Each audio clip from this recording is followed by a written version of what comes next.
विचार रखे हैं वह बहुत ही महत्वपूर्ण है। हम सभी देश की सीमाओं की रक्षा में दिन रात लगे हमारे वीर जवानों के साथ चट्टान की तरह खड़े हैं। उनकी वीरता, उनके कौशल, उनकी सूझबूझ पर देश अटूट विश्वास रखता है। इस सर्वदलीय बैठक के माध्यम से मैं शहीदों के परिवारों को भी ये विश्वास दिलाता हूं कि पूरा देश उनके साथ है, पूरा देश उन्हें नमन करता है। साथियों, पूर्वी लद्दाख में जो हुआ उसको लेकर आपने रक्षा मंत्री जी और विदेश मंत्री जी को सुना भी और प्रेजेंटेशन को भी देखा। न वहां कोई हमारी सीमा में घुस आया है, न ही कोई घुसा हुआ है, न ही हमारी कोई पोस्ट किसी दूसरे के कब्जे में है। लद्दाख में हमारे 20 जाबाज शहीद हुए, लेकिन जिन्होंने भारत माता की तरफ आंख उठाकर देखा था, उन्हें वो सबक सिखा कर गए हैं। उनका ये शौर्य, ये बलिदान हमेशा हर भारतीय के मन में अमिट रहेगा। साथियों, निश्चित तौर पर चीन द्वारा एलएसी पर जो किया गया है उससे पूरा देश आहत है, आक्रोशित है। ये भावना हमारी इस चर्चा के दौरान भी आप सबके माध्यम से बार बार प्रकट हुई है। मैं आपको भी आश्वस्त कर रहा हूं कि हमारी सेना देश की रक्षा के लिए कोई कसर नहीं छोड़ रही है। डिप्लॉयमेंट हो, एक्शन हो, काउंटर एक्शन हो, जल थल नभ में हमारी सेनाओं को देश की रक्षा के लिए जो करना है वो कर रही है। आज हमारे पास ये कैपेबिलिटी है कि कोई भी हमारी एक इंच जमीन की तरफ आंख उठाकर भी नहीं देख सकता। आज भारत की सेनाएं हर सेक्टर में एक साथ मूव करने में पूरी तरह सक्षम है। ऐसे में हमने जहां एक तरफ सेना को अपने स्तर पर उचित कदम उठाने की छूट दी है, वहीं दूसरी तरफ डिप्लोमेटिक माध्यमों से भी चीन को अपनी बात दो टूक स्पष्ट कर दी है।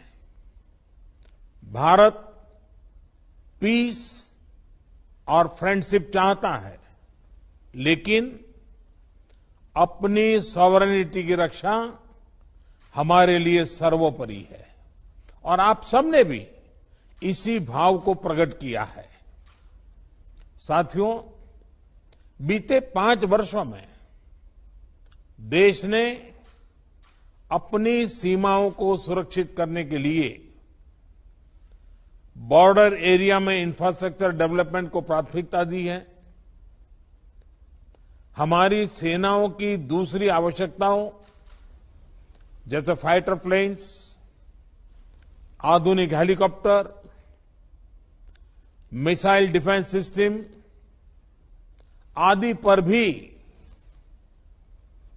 हमने बहुत बल दिया है। नए बने हुए इंफ्रास्ट्रक्चर की वजह से खासकर एलएसी में अब हमारी पेट्रोलिंग की कैपेसिटी भी बढ़ गई है। पेट्रोलिंग बढ़ने की वजह से अब सतर्कता बढ़ी है और एलएसी पर हो रही गतिविधियों के बारे में भी समय पर पता चल रहा है। जिन क्षेत्रों पर पहले बहुत नजर नहीं रहती थी, अब वहां भी हमारे जवान अच्छी तरह से मॉनिटर कर पा रहे हैं, रिस्पॉन्ड भी कर पा रहे हैं।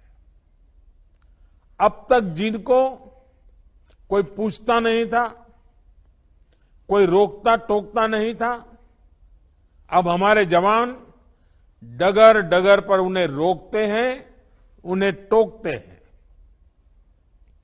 बेहतर हो रहे इंफ्रास्ट्रक्चर से एक मदद ये भी मिली है कि हमारे जवान जो उस कठिन परिस्थिति में वहां तैनात रहते हैं, उन्हें साजो सामान पहुंचाने में आसानी हुई है। साथियों, राष्ट्रहित, देशवासियों का हित हमेशा हम सभी की सर्वोच्च प्राथमिकता रही है।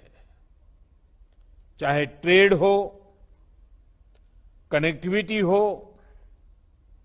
काउंटर टेररिज्म हो, भारत ने कभी किसी बाहरी दबाव को स्वीकार नहीं किया है।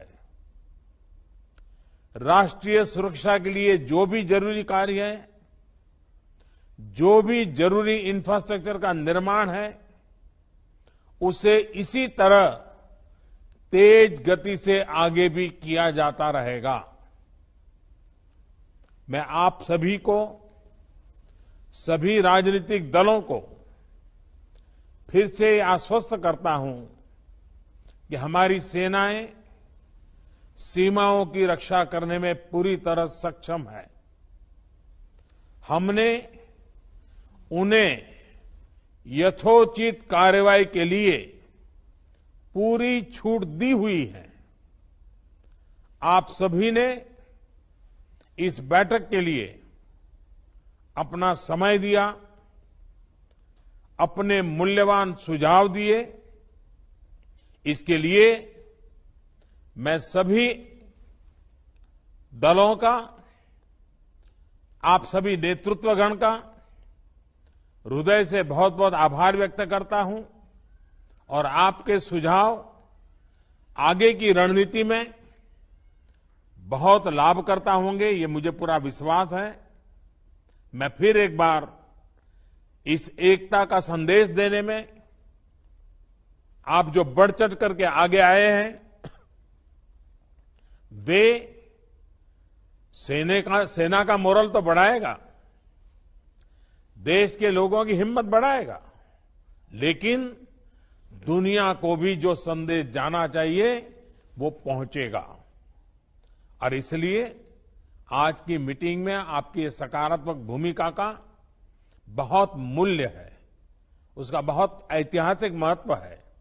और इसलिए भी आप सभी अभिनंदन के अधिकारी हैं। मैं फिर एक बार आप सबका धन्यवाद करता हूं। नमस्कार।